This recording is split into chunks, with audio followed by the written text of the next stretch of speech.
చాలా పెద్ద ఇష్యూ. ఏదో ప్రణీత్ రావు అనేటువంటి ఒక డిఎస్పీఓ లేదంటే ప్రభాకర్ రావో రాధాకిషన్ రావో ఒక 4-5 పోలీస్ ఆఫీసర్లతోటే ఇది ఆగిపోయేటువంటి పరిస్థితి మాత్రం కనబడడం లేదు. ఒక్కొక్కరుగా బయటికి వస్తున్నారు. రాధాకిషన్ రావు, ప్రభాకర్ రావు గతంలో పనిచేసినప్పుడు ఎంతమందిని వేధించారు అనేటువంటి అంశాలు కూడా వస్తున్నాయి. ప్రజల్లో పోలీసుల పట్ల ఏహ్యభావం కలిగే విధంగా ఇప్పుడున్నటువంటి దొరికినటువంటి పోలీసులు చేసినటువంటి పనులు కనిపిస్తున్నాయి.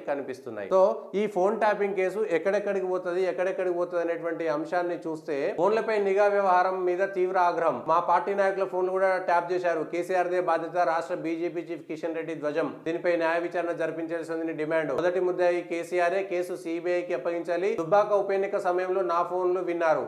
హరీష్ రావు, వెంకట్రామరెడ్డిని ముద్దాయిలుగా చేర్చాలి. మునుగోడులో కోమటిరెడ్డి ఓటమికి ట్యాపింగే కారణం. మనం మొదటి నుంచి చెప్తున్నాం, మునుగోడుకు సంబంధించి ఎమ్మెల్యేల కేసుకు సంబంధించి ఫోన్ ట్యాపింగ్ అనేటువంటిదే చాలా కీలకమైనటువంటి అంశము.